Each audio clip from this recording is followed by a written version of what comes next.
प्यारे बच्चों, मेरी पिछली क्लास जो मेरा पहला वीडियो था उस वीडियो में आप देखेंगे तो इस वीडियो में ये देखेंगे कि आपको मैंने उत्तल दर्पण और अवतल दर्पण को न्यूमेरिकल लगाने के लिए 2-3 फैक्ट दिए हैं और उस फैक्ट को अच्छे से आप पढ़ लेंगे तो यहाँ से न्यूमेरिकल बनाने में आपके लिए कोई दिक्कत की बात नहीं होगा। तो मैंने उस फैक्ट में ये लिखाया था, अगर दर्पण उत्तल दर्पण हो तो उसका फोकस दूरी प्लस में लेना और अवतल दर्पण हो तो उसका फोकस दूरी माइनस में लेना।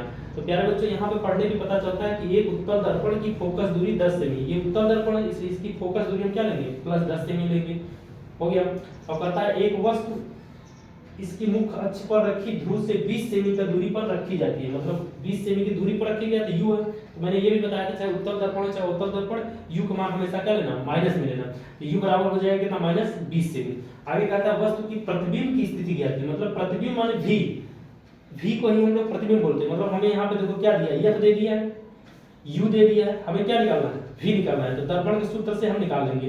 तो 1/f का मान रख देंगे कितना है, माइनस 20 है, और 1/v ऐसे रहने देंगे, u का मान क्या होता है, माइनस 20 होता है। यहाँ पे माइनस 20 रख दिए हैं, माइनस 20 रख दिए, ये माइनस और प्लस क्या हो जाएगा, माइनस हो जाएगा। अब इस वैल्यू को मैंने इस तरफ ले आ दिया, ये माइनस इस तरफ आ गया, प्लस हो जाएगा, बराबर भी हो जाएगा।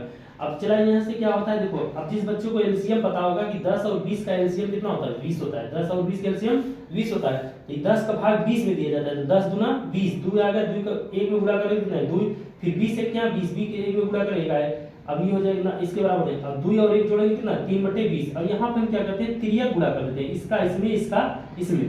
तो गुणा करेंगे, यहाँ आ जाए 3b और यहाँ हो जाए 20, v बराबर हो जाए 20/3। और 3 से इसको काटेंगे तो 6.67, 6.66 है। अब इसको एक अंक देकर ये हो जाएगा 6.67 सेमी।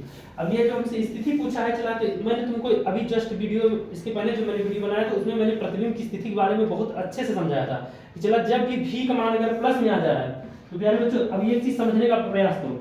अगर आपके पास अक्षांश है, x अक्ष है और y अक्ष, ये आपको इस चतुर्थांश में जो भी स्थिति होता है प्लस में होता है और इसमें जो होता है क्या होता है, माइनस होता है। थोड़ा समझने के लिए ऐसा कुछ नहीं, समझो इस तरफ जितने भी प्रतिबिंब आएंगे ये माइनस में आएंगे और उस तरफ जो आएंगे वो प्लस में आएंगे।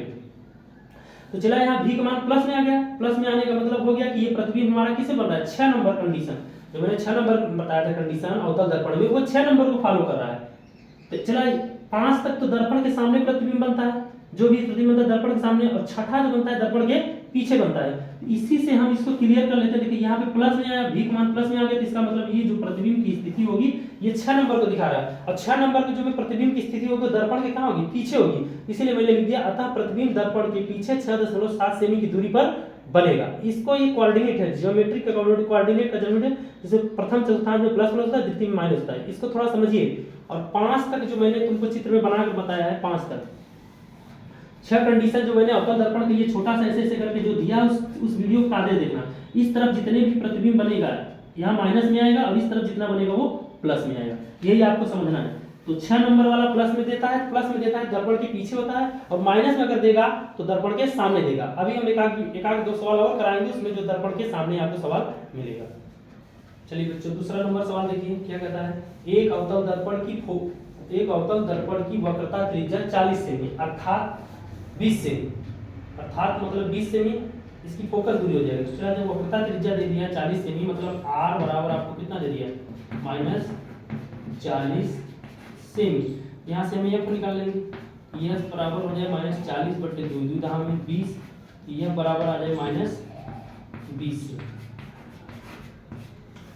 सेमी और 20 सेमी, और दर्पण से 30 सेमी की दूरी पर रखा गया। तो u बराबर कितना हो गया, -30 सेमी, -30 सेमी। अब हमको क्या क्या सूत्र में चाहिए, दर्पण के सूत्र में देखो बच्चों क्या क्या चाहिए, दर्पण का सूत्र जो होता है वो ये होता है 1/f 1/v + 1/u।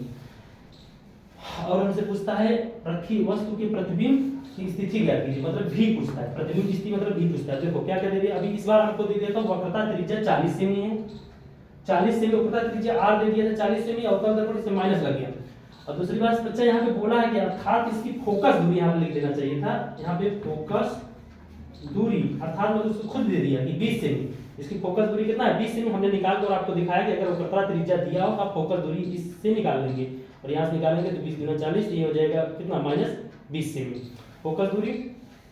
और दर्पण से जो दर्पण है उससे 30 सेमी की दूरी पर वस्तु रखी गई है। तो दर्पण से क्या रखा गया, वस्तु रखी गई कितनी दूरी पर, -30 सेमी। मैंने बताया कि उत्तल हो चाहे अवतल, यू का मान हमेशा माइनस में लिया जाता है। तो दर्पण का सूत्र होता है 1/f बराबर 1/v। अब इसी सूत्र पे रख के हम वैल्यू निकालेंगे। तो चलो अब यहाँ पे रखेंगे, ये हो जाएगा -20 और ये v ऐसे रहने देते हैं, ये प्लस और यहाँ पर u का मान कितना है, -30 है। तो ये हो जाएगा 20, इसको ऊपर कर दो, बराबर 1/v, ये -1/30। आराम से लगाते हैं और क्वेश्चन आराम से बनेगा। ये हो जाएगा 20, ये हो जाएगा 1/30 और बराबर हो जाएगा 1/v। इसका एलसीएम ले लेते हैं। 30 और 20 का एलसीएम कितना होता है, 60। तो 20 10 60, 3 दूनी बराबर 1/v। ये आ जाएगा -1/60 1/। तो v बराबर हम लिख सकते हैं -60। अब चला देखो, मैंने इसके पहले जो वीडियो कराया तो उसमें बताया था कि अवतल दर्पण के प्रतिबिंब की स्थिति, आकार और प्रकृति। अब चला यहाँ v का मान कितना आ गया, -60 सेमी। तो v का मान -60 सेमी आ गया, तक ये कितने हो गए। अब चला ये 5 कंडीशन था जो उस कंडीशन पे हो जाएगा। अब इसमें क्या होता है, ये -60 सेमी आ गया, ये प्रतिबिंब हमारा क्या होगा, पूछ रहा है स्थिति ज्ञात कीजिए, प्रतिबिंब की स्थिति। प्रतिबिंब की स्थिति अब ये इस तरह पर है 5 नंबर, मतलब दर्पण के सामने लिखेंगे, अतः प्रतिबिंब दर्पण के सामने 60 सेमी की दूरी पर बनेगा।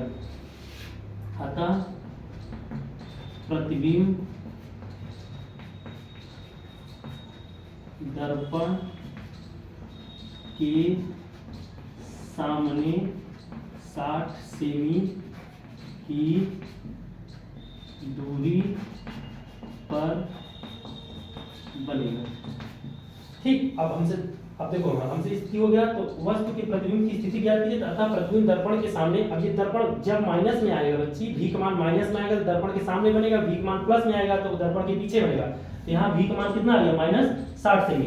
तो -60 सेमी आ गया, तो मतलब ये दर्पण के क्या बन गया, सामने बन गया। तो अतः प्रतिबिंब जो है दर्पण के सामने 60 सेमी की दूरी पर बनेगा। आपको स्थिति लिखना होगा। और पूछता है क्या ये वास्तविक होगा, हाँ बच्चा, क्यों, क्योंकि वास्तविक और उल्टा इसी कंडीशन बनता है। तो अतः क्या ये वास्तविक, हाँ ये वास्तविक होगा, हाँ यह वास्तविक होगा। यार बच्चों, इस टाइप का क्वेश्चन, ये इसको मैंने अपने क्वेश्चन में टाइप 1 दे दिया। अब ये 1 टाइप का क्वेश्चन मैंने बना दिया है। आप अब सभी बच्चे अपने बुक में बनाएंगे, सारा क्वेश्चन इसी आधार पर बनाएंगे तो बन जाएगा। अब टाइप 2 में हम क्वेश्चन लाएंगे आपको आवर्धन से संबंधित, प्रतिबिंब की लंबाई, वस्तु की लंबाई पे संबंधित क्वेश्चन होगा और वहां से क्वेश्चन को हल करेंगे। और वो भी क्वेश्चन बहुत अच्छे होते हैं और ये क्वेश्चन बहुत अच्छे हैं। और इसको बार बार प्रैक्टिस करिए, आपके बुक में बहुत सारा क्वेश्चन दिया होगा, बनाइए, क्वेश्चन सब बन जाएगा एकदम अच्छे से। नोट कर लीजिए।